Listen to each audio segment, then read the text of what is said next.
하나님을 믿는 우리에게 매우 익숙한 고통이 있습니다. 실수죠, 실수. 물론 지금 말하는 실수는 비고의적인 실수를 말합니다. 의도성이 있다는 건 실수가 아니죠. 철저히 계획을 세워서 내가 가진 바 뜻을 펼쳐서 하는 것은 우리가 실수로 취급하지 않습니다. 하지만 비고의적인 실수, 이것은 신앙 안에서 얼마든지 발생할 수 있는 일입니다. 적절하게 배참으로 실수를 통해 오히려 성숙한 인격과 신앙의 자양분을 삼을 수 있습니다. 우리말 사전에 의하면 실수를 한다는 말은 부주의로 잘못한다 또는 그 행위를 뜻하는 거예요. 부주의로 잘못하는 거나 거기에 대한 모든 행위들을 우리가 실수로 그렇게 취급을 합니다. 그럼 지금 함께 살펴보는 실수는 성경에 기록된 어떤 사람의 노골적이고 고의적인 어떤 반역에 대해서 말하는 게 아닙니다. 그렇다고 어떤 마귀적이고 악하고 추하고 계산적이고 우리가 흔히 말하는 장사하는 속셈, 그런 걸 말하는 게 아니에요. 자, 이것은 오늘날 우리가 성도로서 살면서 범하기 쉬운 비고의적이고 단순한, 아주 단순한 여러 종류의 실수를 뜻합니다. 자, 그러면 누구나 범하는 이 비의도적인 실수를 성경을 통해 살펴보는 이유가 뭐냐? 이유가 아주 분명합니다. 단순한 실수들임에도 불구하고 때때로 그것이 죄된 행동을 유발시킬 수 있기 때문입니다. 전혀 생각지 않은 아주 평범한 누구에게도 별로 해가 되지 않는 듯한 그런 실수였는데 그게 당신하고 무슨 상관이냐 라고 말할 수 있는 실수라 할지라도 그런 실수가 거듭되는 중에 내 삶의 습관과 하나님과의 관계를 멀어지게 하는 아주 결정적인 요인이 될 수 있기 때문입니다. 자, 그리고 잘 처리되지 않은 실수는 비록 고의성이 없다 하더라도 반드시 누군가 내가 속한 공동체에 부정적인 영향을 끼칠 수 있습니다. 왜? 신앙 공동체, 가족 공동체, 직장 공동체이기 때문입니다. 전혀 의도한 바가 없습니다. 100% 비고의적인 말이고 100% 비고의적인 행동임에도 불구하고 실수는 우리의 삶과 신앙 속에 때로는 전혀 생각하지 못한 큰 아픔과 위기를 가져올 수 있습니다. 자, 이것이 오늘 아침 우리가 실수의 문제를 다루는 이유입니다. 자, 뭔가 실수를 했습니다. 힘든 시기를 만났습니다. 우리는 이 시간에 그럼 어떻게 지나야 할까요? 자, 먼저 실수의 종류입니다. 자, 우리가 살면서 범하게 되는 실수에는 여러 가지가 있을 수 있습니다. 자, 여기에는 성경에 기록된 실수를 중심으로 몇 가지를 살펴봅니다. 성경에 기록된 내용들은 첫째, 어떤 실수가 있느냐? 겁먹음으로 인한 실수가 있습니다. 여기는 이제 두려움과 공포를 포함하죠. 뿐만 아니라 서두름, 그리고 지나친 염려의 결과, 이 모든 것이 여기에 포함이 됩니다. 자, 그러면서 우리는 겁을 먹게 되는데 이 겁을 먹게 되면 사람이 오히려 자기 보호를 위해 엉뚱한 말을 하게 된다거나 엉뚱한 변명을 하게 된다거나 엉뚱한 사고를 치게 됩니다. 이 실수를 조심해야 돼요. 자, 창세기 12장 10절에 보면 우리가 잘 아는 예가 있습니다. 보시겠습니다. 그 땅에 기근이 들었으므로 아브라함이 애굽에 거류하려고 그리로 내려갔으니 이는 그 땅의 기근이 심하였습니다. 자, 본절에서 나타난 실수는 분명 아브라함에 의해 발생한 경우죠. 하나님께서 이미 말씀하셨어요. 창세기 12장 2절에 보면 하나님이 아주 큰 약속을 하시죠. 내가 너로 큰 민족을 이루고 내게 복을 주어 내 이름을 창대하게 하리니 너는 복이 될지라. 자, 이 말씀은 이 다음과 같은 뜻입니다. 아브라함아, 너는 내가 선택한 사람이다. 너를 통해 한 나라가 탄생될 것이고 나는 지금 그 일을 준비하는 과정이다. 그러는 중에 너는 세상에서 그 누구도 경험하지 못한 하나님의 복을 경험하게 될 것이다. 그러니까 뭐 하지 마라? 흔들리지 마라. 굳게 서라. 삶의 모든 염려 가운데서 하나님을 바라보라. 그런 의미가 됩니다. 근데 이 약속이 아직도 내 귀에, 그의 귀에 이렇게 울리고 있을 때 그때입니다. 안타깝게도 아브라함이 겁을 먹습니다. 자, 본문 10절을 다시 한번 보시면 아브라함이 먹은 겁이 바로 이겁이죠. 그 땅에 기근이 들었으므로. 이는 그 땅에서 먹을 양식과 물을 공급받을 수 없었다는 뜻인데, 자, 그 이후로 아브라함은 하나님께서 약속하신 땅을 벗어나서 애굽으로 도망을 갑니다. 자, 성경은 이 장면을 두고 아브라함의 실수라고 합니다. 애굽에 내려가는 실수를 선택한 아브라함은 마치 하나의 벽돌이 탁 무너지면서 다음 벽돌을 탁 치고 자연스럽게 넘어지는 그 도미노 게임이라고 합니까? 실수를 연발하게 됩니다. 창세기 12장 11절 이하 한번 보시겠습니다. 그가 애굽에 가까이 이르렀을 때에 그의 아내 사라에게 말하되 내가 알기에 그대는 아리따운 여인이라.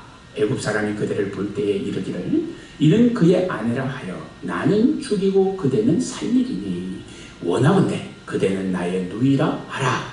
그러면 내가 그대로 말미암아 안전하고 내 목숨이 그대로 말미암아 보존되리라 하니라.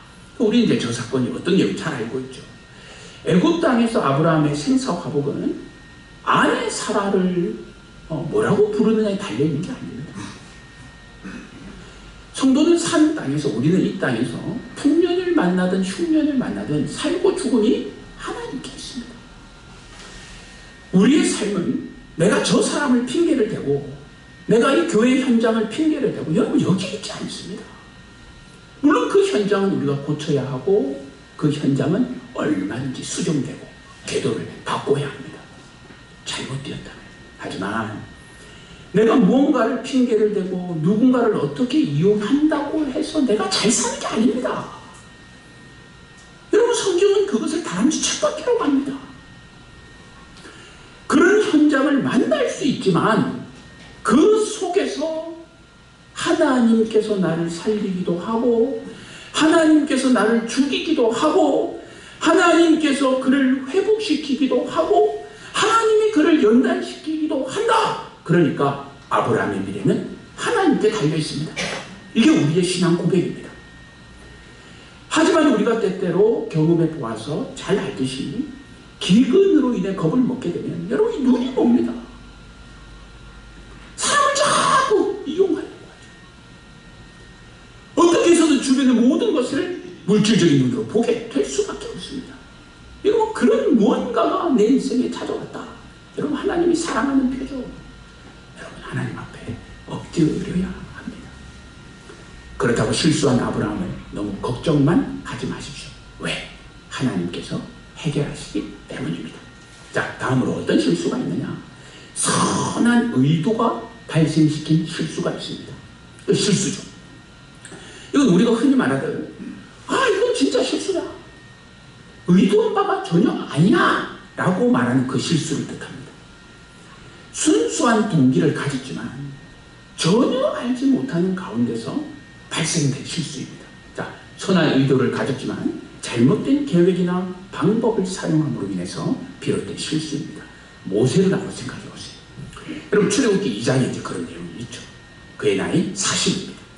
자, 중년에 이른 그 모세는 자기 백성을 애굽의 속박에서부터 구원할 힘과 능력이 있다라고 생각을 합니다. 자신감이 충만하죠.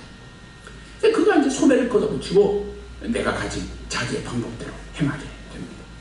모세는 이스라엘을 구하고 학대받는 자의 복수를 갚기 위해 애굽 사람을 죽입니다. 올바른 동기를 가졌으나 결과는 정의롭지 못하죠. 그는 자신의 신앙과 양심 속에서 올바른 것을 지키려고 했습니다. 하지만 그의 선한 의도는 비극으로 끝납니다. 살인죄를 범합니다. 비록 선한 의도로 할지라도 그것이 실행되는 과정 속에서 얼마든지 문제가 발생될 수 있습니다. 자, 다음은 오늘 우리 성도된 우리가 가장 쉽게 범하는 실수라고도 할 수 있는데 뭐냐? 잘못된 신앙이나 신앙에 의해 성경 지식의 오해로 말미암아 발생되는 실수입니다.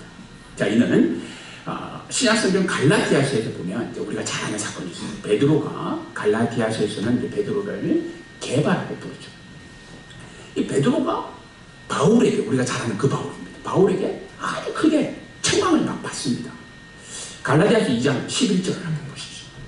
게바가 안디옥에 이르렀을 때에 책망받을 일이 있기로 베드로가 말합니다. 베드로가 지금 듣는 거죠. 베드로가 안디옥에 이르렀을 때에 책망받을 일이 있기로 내가 바울이 그를 베드로를 대면하여 책망하였노라 이렇게 얘기합니다. 자, 바울은 그럼 베드로를 향해 뭘 책망을 했을까요? 지금 베드로는요, 우리가 잘 아는 그 사복음서에서 뭐 훌륭하게 쓰임도 받았지만 성질 급하다고 생각이 그 베드로가 아닙니다. 지금 이 베드로는 어떤 베드로냐면 예수 제자받고 훈련받고 그때가 아니라 그 시기를 지났습니다. 그리고 성령 충만한 사도행전도 지났어요. 성령 행전이라고 하는 그 성령의 도구로 쓰임받던 그 베드로, 인생의 완전한 성숙기에 접어든 그 베드로입니다. 근데 그 베드로를 향해 지금 바울이 그 신앙의 무언가에 대해서 책망을 한다는 겁니다. 자, 베드로가 바울에게 혼났던 내용이 뭐냐? 특별히 음식인데요. 자, 오늘날 우리가 음식을 먹는다, 먹는다, 안 먹는다, 이런 음식이 아닙니다, 지금. 특별히 음식과 관련하여서 기독교의 은혜의 가르침을 베드로가 착각을 합니다. 자, 유대인들과 함께 있었을 때에 그는 동족 유대인들의 관습을 따라 먹습니다.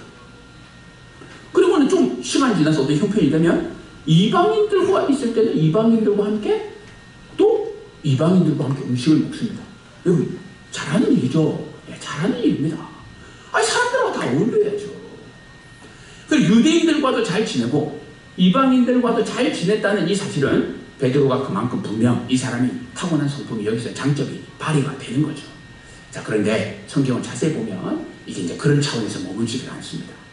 하루는 베드로가 이방인들과 식사를 하는데 저쪽에서 유대인들이 다가오는 거예요. 그 베드로가 어떻게 하느냐?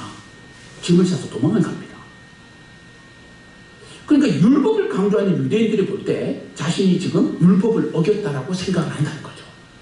그 율법을 어겼다는 뭐냐면 이방인들과 함께 어울렸다는 겁니다. 그러니까 바울은 지금 바로 베드로의 그 신앙을 지적하는 거예요. 베드로 사도예요. 당신이 유대인들과도 식사를 하고 이방인들과도 그렇게 허물없이 지냈으면 믿음 안에서 당신이 확신이 있어야지. 그래도 왜 비겁하게 이방인들하고 식사를 가면 그 남은 이방인들은 저 유대인들한테 어떻게 감당이 되겠느냐, 그런 말을 하는 겁니다.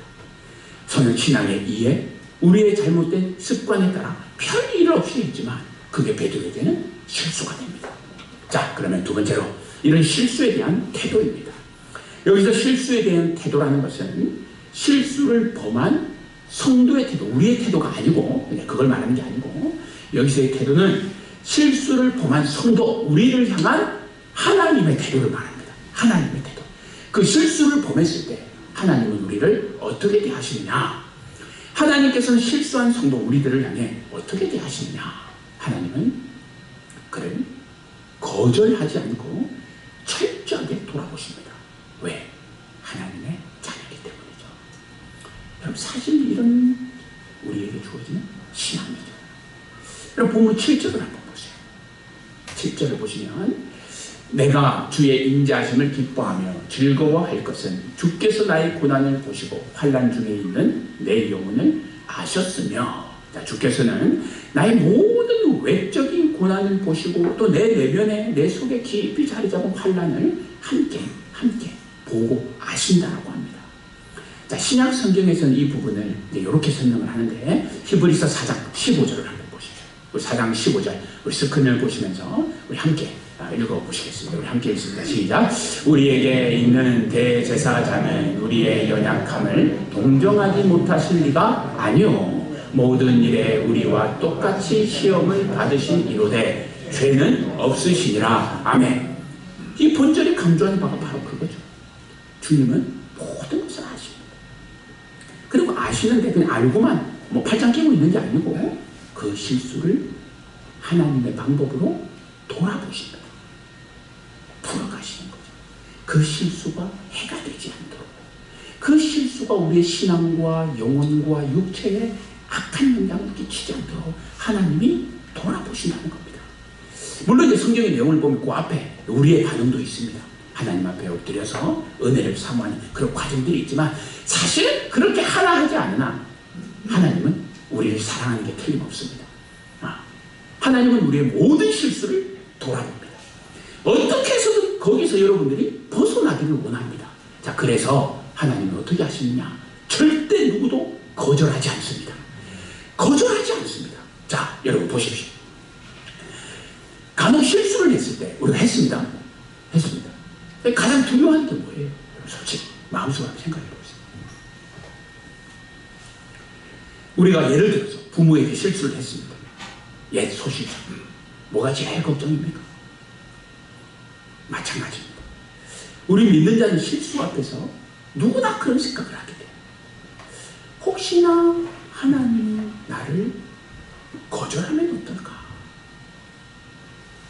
하나님이 나를 모른 척하면 어떨까?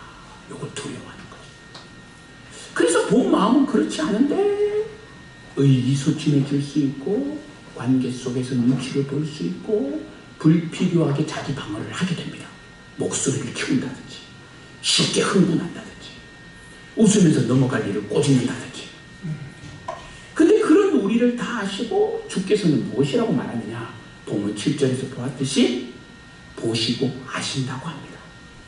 여러분, 우리의 모든 것을 하나님은 보십니다. 그리고 우리의 모든 것을 그분은 아십니다. 여러분, 우리가 하나님 우리를 보고 안다라고 하면 성경에서 이 구절을 뺄 수 없죠. 한번 보시겠습니다. 시편 139편 1절에서 4절 한번 보세요. 여러분, 제가 한번 천천히 읽어보겠습니다. 우리가 4절 말씀, 4절은 우리 함께 읽고 1절에서 3절은 제가 혼자 읽겠습니다. 자, 읽습니다. 여호와여, 주께서 나를 살펴보셨으므로 나를 아시나이다. 주께서 내가 앉고 일어섬을 아시고 멀리 있어도 나의 생각을 밝히 아시오며 나의 모든 길과 내가 눕는 것을 살펴보셨으므로 나의 모든 행위를 익히 아시오니. 함께 읽습니다. 여호와여, 내 혀의 말을 알지 못하시는 것이 하나도 없으시니이다. 아멘. 여러분, 평안하세요. 네? 평안하세요. 그 하나님, 이분 하나님으로 인해서 내가 평안해져야 합니다. 여러분, 그게 신앙 아닙니까? 하나님이 언제나 나를 살펴보십니다. 나의 모든 것을 아십니다. 나의 앉고 일어섬을 아십니다. 나의 생각도 아십니다. 나의 걷는 모든 길을 아십니다. 내가 눕는 자리를 아십니다. 그분은 나의 모든 행위와 말 한마디를 아십니다. 하나님은 우리의 모든 것을 살피시되 철저하게 살피십니다. 그리고 어떤 모습도 거절하지 않습니다. 바로 그 모습 그대로 하나님은 있는 모습 그대로를 받으십니다. 우리의 실수를 알고 있는 모습 그대로 거절 않고 받아주시는 하나님으로 인하여 우리의 신앙 속에 자유와 평안이 있기를 축복합니다. 여러분, 세 번째가 있습니다. 자, 그럼 이런 실수를 하나님은 어떻게 돌이키시느냐? 그 성경이 말하는 방법이 있지 않겠습니까? 여러분, 23절과 24절을 보시겠습니다. 너희 모든 성도들아, 여호와를 사랑하라. 여호와를 바라는 너희들아, 강하고 담대하라. 여러분, 사실은 결론은 신앙으로 가는 거죠. 우리가 어제 이제 신방을 하면서도 한 분과 그런 말씀 나눴지만, 여러분 살면서 필요한 것이 많이 있습니다. 또 위로도, 인간의 위로도 받아야 되고 격려도 받아야 되고, 때때로 삶 속에서 주어지는 적절한 열매도 있어야 되고, 하나님이 부르시는 이른 비와 늦은 비가 우리에게 단비가 되는 경험도 있어야 되고, 그죠? 여러 가지 현실적인 요소들이 많이 있습니다. 그런데 여러분, 그게 너무 중요한 게 맞아요. 그걸 부인하면 안 되죠. 사회성 아닙니까? 그게 부인하면 안 돼요. 하지만 여러분, 우리가 성도라는 걸 늘 기억해야 됩니다. 우리는 결국 문제가 당하면 결국에는 뭐로 푸느냐? 그 사회성의 모든 것을 가지고 결국은 뭐로 풉니까? 신앙으로 푸는 거예요, 여러분. 점심시간 식사해야 돼요. 믿거나 안 믿거나 사람은 다 먹어야 돼요. 맞죠? 맞습니까? 먹어야 돼요. 그런 걸 부인하고 부정하면 안 돼요.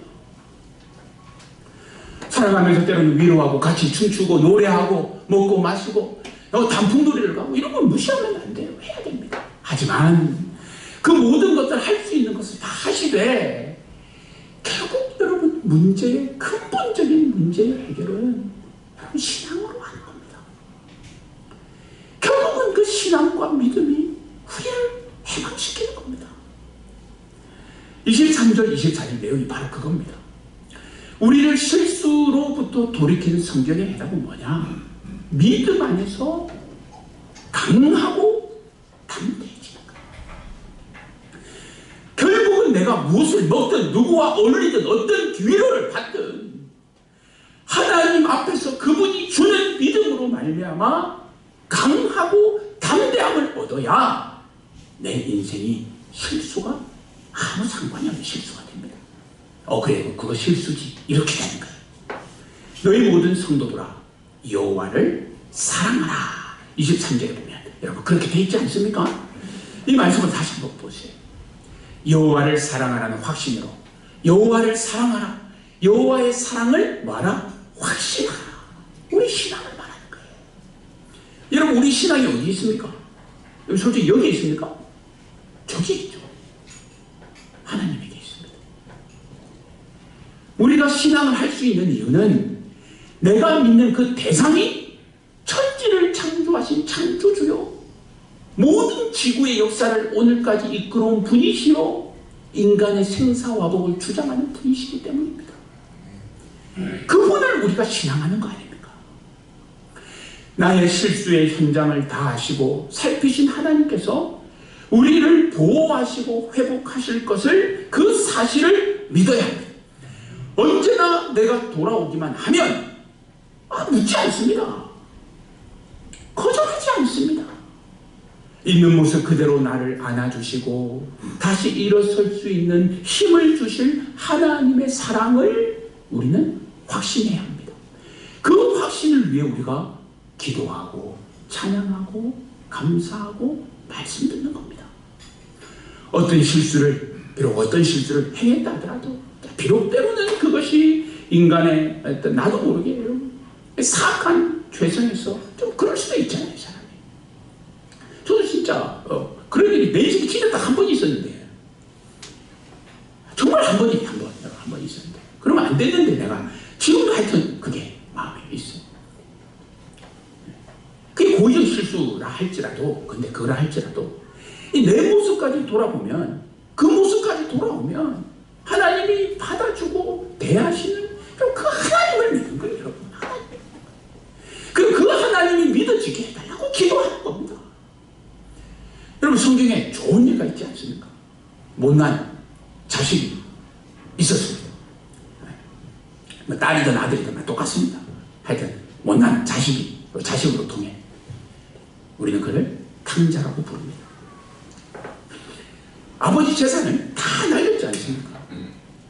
성경의 표현을 보면 거지꼴이 되었다고 합니다. 여러분 보세요.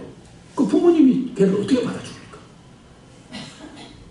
아들아, 딸아, 너 이제 그 행실 고쳤냐? 맨날 아버지를 돈으로 보던 네 눈 그거 고쳤냐? 너의 그 한 번의 실수로 인해 우리의 가정이 어떤 꼴로 지금 전락되는지 네가 그거 아냐? 네가 버리지 못한 그 고집 때문에 우리 가문이 영육에 얼마나 망신을 당했는지 네가 아느냐? 그럼 부모가 그렇게 얘기해요.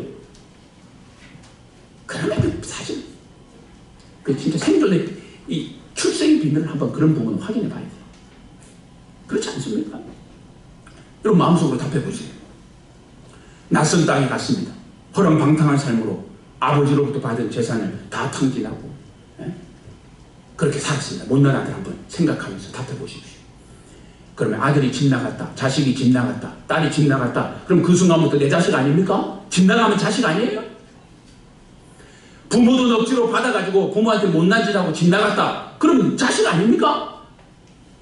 자식은 부모 재산 다 탕진해도 자식입니다.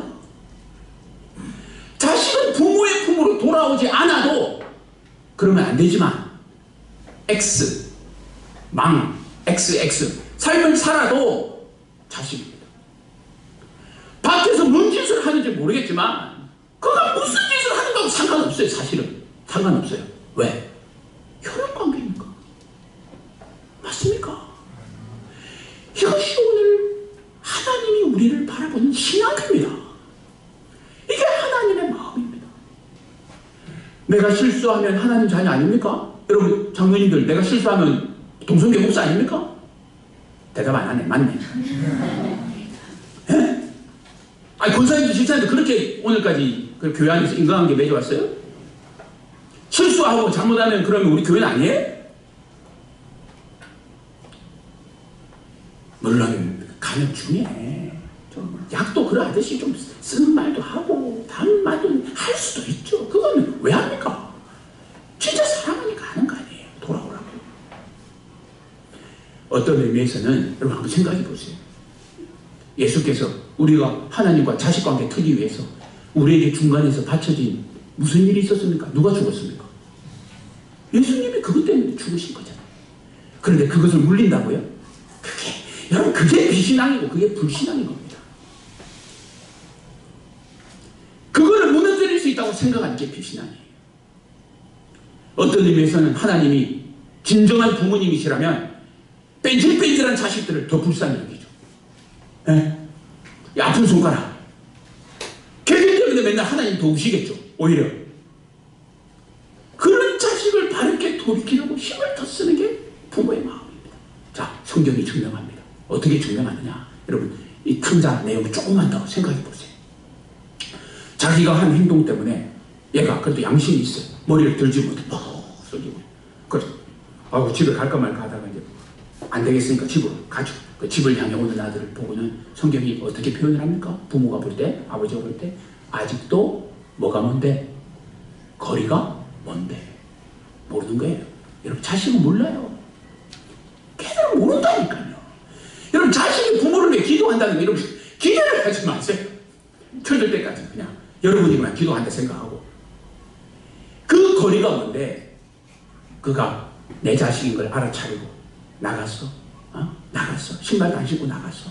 그렇게 받아주고 안아주고 또 종들에게 뭐라고 말합니까? 그에게 제일 좋은 옷과 손가락에 가락지를 끼우고는 발에는 신을 신기고 그리고는 살진 송아지를 잡아서 우리 모두 함께 먹고 즐기고 감사하자. 왜? 이 아들은 죽었다가 다시 살아나. 내가 잃었다가 다시 얻었지. 지금 탕자를 끌어안은 아버지의 모습 속에서 우리가 하나님을 발견할 수 있습니다. 나의 실수에 대해 벼락과 진노가 아닌 더 큰 사랑, 나의 실수와 허물을 감싸신 사랑의 하나님, 그 하나님을 신앙하는 모두가 되기를 축복합니다. 그분이 우리의 아버지입니다. 여러분 우리가 기도하는 그 하나님 아버지는 그분이에요. 그분. 이런 아버지의 사랑을 확신으로, 사랑을 확신으로 우리의 삶에 용기와 신앙의 담대함이 충만하기를 축복합니다. 자, 오늘 본문 10편 31편 오늘 본문을 보시면요, 사실 이 본문은요 성경 다른 곳에서도 아주 자주 그렇게 인용이 되는 본문입니다. 우리 선지자들이 이 본문을 특히 잘 사용을 했거든요. 여러분 구약 성경에 우리 예레미야 선지 아시죠? 근데 그가 처했던 그 어려움을 묘사하기 위해서 본문에서는 무려 6번이나 본문의 내용을 반복합니다. 여러분 본문에 보면요, 사방이 두려움으로 감싸였나이다 라는 구절이 있는데 그 말을 계속해서 반복하면서 예레미야가 어떻게, 아버지 이 땅을 좀 고쳐주세요, 우리 교회 좀 고쳐주세요, 그렇게 기도하는 거예요. 또 요나 알죠? 요나 뱃속에, 물고기 뱃속에 들어갔습니다. 하나님 앞에 회개의 기도를 드릴 때 오늘 본문 중에 오늘 보면 30배 6절인데 그 내용을 인용하면서 하나님 어떻게, 나 진짜 잘할 테니까 한 번만 더 뭐 기회 달라고, 내가 이제 걱정하지 말라고 한 번만 더 기회 달라고 요나가 그렇게 기도합니다. 또 우리 예수님도 이 본구절을 인용하시거든요. 십자가에서 우리가 잘 아는 아버지여 내 영혼을 아버지 손에 부탁하나이다. 그게 이제 오늘 본문의 5절에 해당되는 말씀이에요. 그러면 보십시오. 예레미야도, 요나도, 예수님도. 이제는 오늘 누구 차례입니까? 이제 우리 차례. 여러분 우리 역시 마찬가지입니다. 어떤 실수의 현장에서도 나를 좀 돌이키시는 그 하나님을 만나기를 원한다거든. 여러분, 지금 이 사람들, 예레미야, 요나처럼, 우리 예수님처럼 여러분 담대해야 합니다. 담대해야 됩니다. 내 허물과 내 죄와 내 어떤 육신의 모든 것이 드러나는 중에도 예를 들게 천지도 분간 못하고 담대 이런 말이 아니고, 하나님 앞에서 신앙 안에서 그 하나님이 나를 붙잡아 주시는 것을 믿고 담대해야 됩니다. 예레미야 선지자처럼 하나님, 우리가, 우리 교회가, 우리 가정 산업이, 우리 자녀들이, 지금 우리 부모가 이 사방의 두려움으로 감싸이지 붙들려있어요. 하나님 좀 하나님의 방법을 한 번만 뒤통수 딱 치시든 어쩌든 막 엎어치기를 한번 하시든 정신이 좀 바짝 들도록 한번 도와달라고 기다려야 합니다. 요나처럼 내 비로고는 한때 하나님의 뜻을 온전히 순종하지 못했지만, 그래서 물고기 뱃속에 갇히는 이 부끄러운 일을 당했지만, 하나님 나에게 이 일로 더 이상 주눅들지 않습니다. 하나님 그거 지난 일이죠. 나 이제 더 큰 하나님 사랑 믿습니다. 아버지, 내가 사랑 믿고 의지하니까 나 용서하시고 내가 하나님 사랑으로 살아갈 수 있도록 도와달라고. 또 우리 예수님처럼 당한 이 어려움과 위기 앞에서도 어떻게 나의 영혼을 누구에 맡긴다? 아버지 앞에 맡긴다. 아버지, 내가 아버지 앞에 맡깁니다. 여러분, 좀 담대한 신앙이 필요합니다. 우리를 사랑하시는 하나님 사랑으로 인하여 인간적인 모든 실수에서 벗어나시기를 축복합니다. 여러분, 자유로워지기를 바랍니다. 예배하고 기도하자는데 막 떠들고 이런 자유 말고, 그건 자유가 아니죠. 그런 자유 말고 평소 우리의 관계 속에서 좀 자유롭고, 일을 의논함에 있어서 좀 자유롭고, 먹고 마시는 데 있어서 좀 자유롭고, 좀 두려워 떨지 말고 흥금하는 데서도 좀 자유롭고, 하나님 나라 하나님 백성으로 살아가면서 나의 생사와 화복을 주장하시는 그 하나님 앞에 좀 자유롭게 살게 해달라고 우리가 그렇게 살아야 되지 않겠습니까? 그 사랑이 주는 강하고 담대함으로 죄와 허물, 실수가 가져온 모든 아픔에서 깨끗이 해방되는 이 아침이 되기를 축복합니다. 자, 그런 확신을 가지고 우리 다음의 말씀을 한번 읽어보시겠습니다. 로마서 8장 1절과 2절, 우리 처음부터 끝까지 우리 함께 읽겠습니다. 우리 여러분 천천히 아주 분명하게, 작은 목소리도 좋습니다. 예, 분명하게 읽습니다. 시작. 그러므로 이제 그리스도 예수 안에 있는 자에게는 결코 정죄함이 없나니, 이는 그리스도 예수 안에 있는 생명의 성령의 법이 죄와 사망의 법에서 너를 해방하였습니다. 아멘. 모든 실수를 떨쳐버리고 예수 십자가에 못 박으시고 하나님 사랑, 그 사랑이 주는 신앙의 용기로 승리하는 한 주 되시기를 주님의 이름으로 축원합니다. 아멘. 우리 함께 기도합시다.